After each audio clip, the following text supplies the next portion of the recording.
What's up? I am back again with another YouTube video. If you see any continuity from the last one, I'm filming it right after, just because it's kind of like a gross rainy day and like what else is there to do in quarantine. I have a really exciting video to film and I just couldn't wait to do it, so I figured why not just film it right after. And it is my most recent book haul. It was kind of an impulse to buy this many books, but I feel like most of them have been on my radar for a while. Only I think really 2 of them were kind of like actual impulse buys. But yeah, I'm just so excited about these books. They all sound really fun. I feel like in my last big chapters haul, I think I really overestimated my will to read classics. Like, I got a lot of classics which have not been as fun to read, so I don't know. I feel like I personally am just way more into contemporary literature, and I definitely can appreciate the classics, and there are a lot of great ones out there. I just don't really have the motivation to read them as much lately. Although that being said, I'm reading one right now. I'm getting off track. Let's just get into it. And yeah, so I got a lot more fun, sort of summery, light reads. Because yeah, I think that that's just what I'm in the mood for right now. So we will just jump right on in to, and I guess I'll do the first 2 at once. I think I got 8 books maybe, but because they kind of go together, and it is the Brown Sisters, the rest of the Brown Sisters trilogy, and Actor Age Eve Brown, which I think is the 3rd one, and Take a Hint Dani Brown, which is maybe the 2nd one. And I got these because earlier this year I read the first one, which is I think Get a Life Chloe Brown, and it was just so fun and cute and like a romance, and it wasn't like totally cringy, which I feel like sometimes I do like reading romances, but I have a low tolerance for the cringe in it. But no, these ones were just really cute and fun, and I'm so excited to read the rest of the trilogy. Alright, and the next book I actually don't know a whole lot about, but it looked really interesting, and I kind of think that Noelle had talked about this on her channel, which is probably like the main reason why I bought it. But it's Honey Girl by Morgan Rogers.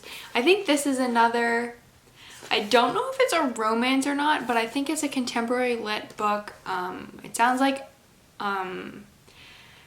it's about a woman who recently completes her PhD and is kind of like lost in life, and on the back it says they go to Vegas, so that could be interesting.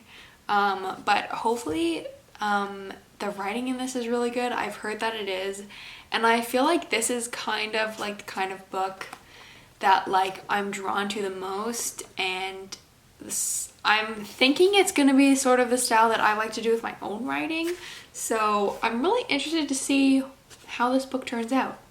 Hopefully it's good. Don't let me down, Noelle. The next book on my pile is actually another Noelle recommendation, and it's Writers and Lovers by Lily King. And I think similarly, I don't know a whole lot about this one, but Noelle recommended it, so basically it was like put in my cart immediately. But I think this book hopefully it's gonna be a similar style to the Honey Girl one. It just sounds like a cool contemporary lit that apparently is gonna make me feel things. So I'm really looking forward to that. And yeah, I don't really know a whole lot about it, but I'm assuming it's about a writer, and which is fun. It's always fun to read books about writers and authors and just other people who love books. Oh, this next one I'm so excited about because literally every single person on YouTube has been talking about this book for months, and I am so happy that I finally bit the bullet and got it.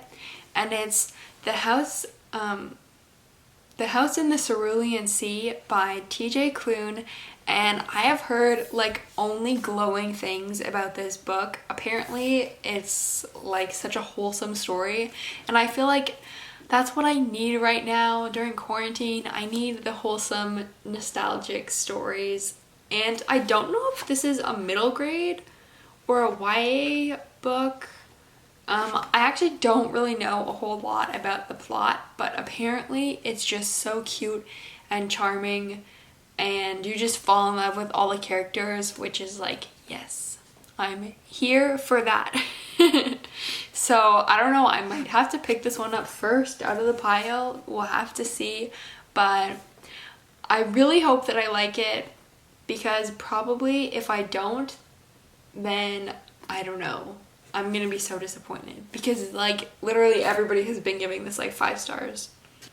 Alright, the next one is a little bit of a wild card one for me, and it's Ninth House by Leigh Bardugo, and I think that A Clockwork Reader, I can't remember if her name is Hanna or not.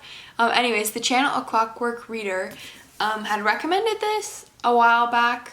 Or was it even her? It might have been somebody else. Anyways, I can't remember. Somebody on YouTube had talked about this book. And I was intrigued because it's a standalone fantasy novel, and I've really been wanting to get into fantasy, but I'm not the biggest fan of series. I don't know. I feel like I just don't have the patience to read series. I mean, obviously aside from like the series that I just bought like in the beginning, but anyways, yeah, and again, I know probably nothing about this book, except I think it's set at Yale, and I feel like a lot of people have been talking about this book as like part of like the dark academia aesthetic, which I'm interested in. I feel like I don't really know that much about it, but it seems like a cool vibe, so I'm really excited to try this out, and hopefully this will be a good like segue into fantasy, because I find that I really like the magical and whimsical like aspects of books, but I feel like I don't usually go for like full-on fantasy novels, so I'm interested to see where this goes. It is a little bit of a chunky one. I don't know how many. Yeah, pretty much like 500 pages. So that's a little intimidating. I feel like that's another thing that usually turns me off from reading fantasy is how long they are. But because this is standalone, I feel like I can get on board with that. And yeah, also Leigh Bardugo wrote like that really popular series, is it The Six of Crows, or I don't know what the series is called, but which just got made into a Netflix show, and I started it and it's good so far. So yeah, hopefully this one turns out well. Okay, I'm getting down to the last 2, and the next one was definitely, actually the last 2 were definitely like impulse buys. Like I don't really know anything about these books, but I saw them and I was just like, I need to have them. And anyways, this book, Elatsoe by Darcie Little Badger, was recommended by Mara, I think her name is, from Books Like Whoa, and which I love that channel, by the way. And this was in their most recent like April reads. What month is it even? I don't know. But yeah, they were talking about like how interesting this book was, and that it was kind of in between like a YA and middle grade, and had like Scooby-Doo vibes to it almost, which I am so here for.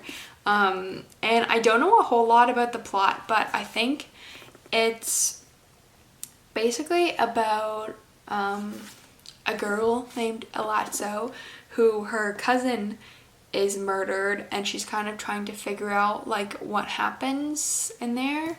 And also it's cool that it has the main character is indigenous, so, and So I'm really interested to read more like YA middle grade Indigenous fiction because I haven't done a whole lot of that. I feel like the only one that I've actually read was The Marrow Thieves. And I feel like The Marrow Thieves, even though it's classified as like YA, I feel like to me it read more like an adult novel, but that's just me. Anyways, I'm so excited to read this, and apparently it's a really unique book, so that's fun. So the last book in my haul was definitely an impulse buy. I kind of just saw it on Chapters and it seemed really cool. And that's Hanna Carries On by Uzma Jalaluddin. Sorry if I definitely pronounced that wrong. And wow, just look at the cover. Like, that is stunning. And I think that this is gonna be like a rom-com type of vibe. I also think it's set in a restaurant, which is kind of cool. I haven't really read a whole lot of books set in restaurants. But yeah, and I believe that this is by a Canadian author. Like, I'm pretty sure on the website there was like a Canadian flag like on the picture somewhere, which is cool. Gotta support our fellow Canadians. And yeah, I'm really excited to get into this, especially because I have no idea what it's gonna be like. I feel like that's kind of one of my favorite ways to go into books, is just knowing nothing about them and really just, you know, figuring it out as you go along. So hopefully you enjoy this book haul, and I'm excited to update on what my thoughts are on these books. And yeah, anyways, thanks so much for watching, and I hope to see you in my next one. Bye!